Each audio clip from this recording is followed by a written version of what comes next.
সম্প্রতি ফিলিস্তিনের রাফা শহর কেন আলোচনায়? জাতিসংঘ বলেছে গাজার দক্ষিণের শহর রাফায় ৮ লাখ ফিলিস্তিনি উদ্বাস্তু রয়েছে, যেখানে গত সপ্তাহ থেকে অভিযান জোরদার করেছে ইসরায়েলি বাহিনী। এ তথ্য জানিয়েছে ফিলিস্তিনি শরণার্থীদের জন্য জাতিসংঘের সংস্থা UNRWA। গাজার লাইফলাইন হিসেবে পরিচিত রাফা শহরটি এখন ইসরায়েলের যুদ্ধ ময়দান। রাফা ক্রসিং এর এক পাশে গাজা, অন্য পাশে মিশরের সিনাই উপদ্বীপ। এই সীমান্ত পথ দিয়ে খাদ্য, ওষুধ, জ্বালানি সহ জীবন ধারণের জন্য প্রয়োজনীয় সব সামগ্রী সরবরাহ প্রবেশ করত গাজায়। তবে গত বছরের ৭ অক্টোবরের পর থেকে সীমান্ত পথটি বন্ধ করে দেয় ইসরায়েলি বাহিনী। মাঝে মাঝে ত্রাণের গাড়ি প্রবেশের জন্য খুললেও গত ৭ মাসের অধিকাংশ সময় বন্ধই থেকেছে রাফা ক্রসিং। এদিকে পুরো উপত্যকা জুড়ে ইসরায়েলি বাহিনীর ব্যাপক বোমাবর্ষণ থেকে বাঁচতে রাফা শহরে জড়ো হয়েছিলেন হাজার হাজার ফিলিস্তিনি। অনেকে ক্রসিং এর কাছাকাছি এলাকায় তাঁবু গেড়ে অস্থায়ীভাবে বসবাস করছিলেন। ১ মাসেরও বেশি সময় আগে ইসরায়েলের প্রধানমন্ত্রী নেতানিয়াহু রাফায় সামরিক অভিযান চালানোর সিদ্ধান্তের কথা জানিয়েছিলেন। নেতানিয়াহুর এই ঘোষণার পরপরই এতে তীব্র আপত্তি জানিয়েছিল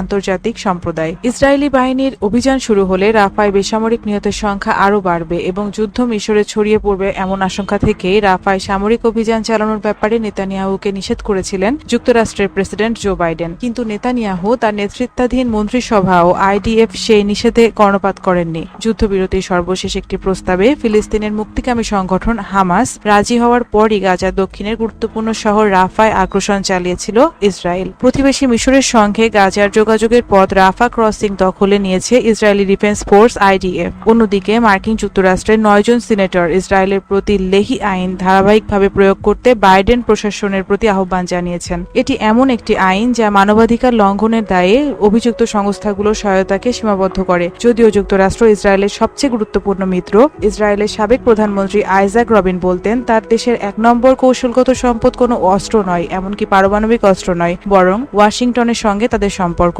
দশকের পর দশক ধরে যুক্তরাষ্ট্র ইসরায়েলের সবচেয়ে বড় অস্ত্রের যোগানদাতা ও কূটনৈতিক অভিভাবক। কিন্তু মাত্র ৬ সপ্তাহের ব্যবধানে ওয়াশিংটন এমন দুটি পদক্ষেপ নিল যা পুরোপুরি ইসরায়েলের বিরুদ্ধে গেল। গত মার্চ মাসে নিরাপত্তা পরিষদে যুদ্ধবিরতি প্রস্তাবে ভেটো দেওয়া থেকে বিরত থাকে যুক্তরাষ্ট্র। ফলে ইসরায়েল প্রস্তাবটি আটকে দিতে চাইলেও ব্যর্থ হয়। আর এখন তো ওয়াশিংটন অস্ত্রের চালান আটকে দিল। বাইডেন প্রশাসন ইসরায়েলের ৩৫০০ বোমার চালান আটকে দিয়েছে।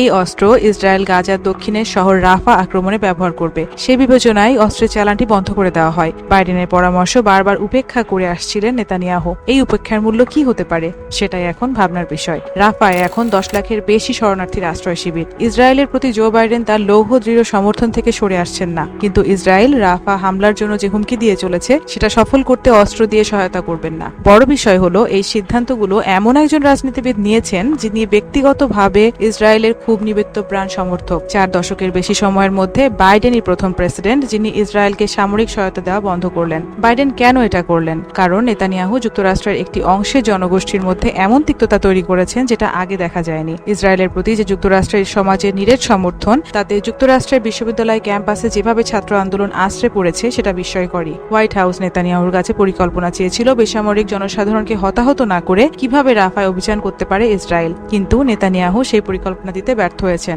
সেই কারণে ইসরায়েলকে থামানোর জন্য অস্ত্রের চালান আটকে দেওয়ার সরাসরি পথ বেছে নিয়েছে ওয়াশিংটন। এমনকি রাফা বাইডেনের জন্য শক্তি পরীক্ষার জায়গাও হয়ে উঠেছে। বাইডেন রাফাকে বিপদরেখা হিসেবে দাঁড় করিয়েছেন। নেতানিয়াহু যদি সেই বিপদরেখা অতিক্রম করেন তাহলে বাইডেন দুর্বল হিসেবে চিহ্নিত হবেন। কিন্তু নেতানিয়াহু এখন পর্যন্ত রণভঙ্গ দিতে অস্বীকার করেছেন। জনগণের উদ্দেশ্যে দেওয়া ভাষণে নেতানিয়াহু বলেন, যুক্তরাষ্ট্রের অস্ত্র ছাড়া আমরা একাই লড়ে যাব। প্রয়োজনে আমরা আমাদের নখ দিয়ে যুদ্ধ চালিয়ে যাব। নেতানিয়াহু চার্চিলের মতো আওয়াজ তুলতেই চাইছেন, কিন্তু তার কথাগুলো দুর্বলের কণ্ঠস্বর, সবলের নয়। ওয়াশিংটন চায় নেতানিয়াহু যেন রাফা অভিযান থেকে সরে আসেন, কিন্তু জোট সরকারের অতি ডানপন্থী মিত্ররা তাকে আরো কঠোর হতে বলেছেন। রাফা অভিযানের মাধ্যমে হামাসের বিরুদ্ধে পুরোপুরি বিজয়ের জন্য বলেছেন। অপরদিকে রাফায় হামলাকে ইসরায়েলের কৌশলগত ভুল, রাজনৈতিক বিপর্যয় এবং মানবতার দুঃস্বপ্ন বলে আখ্যা দিয়েছেন জাতিসংঘের মহাসচিব অ্যান্তোনিও গুতেরেস। এমন অবস্থায় একটি যুদ্ধবিরতি চুক্তিতে পৌঁছাতে ইসরায়েল ও হামাসকে আরও প্রচেষ্টা চালিয়ে যাওয়ার আহ্বানও জানিয়েছেন তিনি। হামাস ইসরায়েলে হামলা চালানোর সময় থেকে ইসরায়েলের সঙ্গে গাজার দুটি ক্রসিং বন্ধ করে দেওয়া হয়। খোলা থাকে কেবল রাফা ক্রসিং।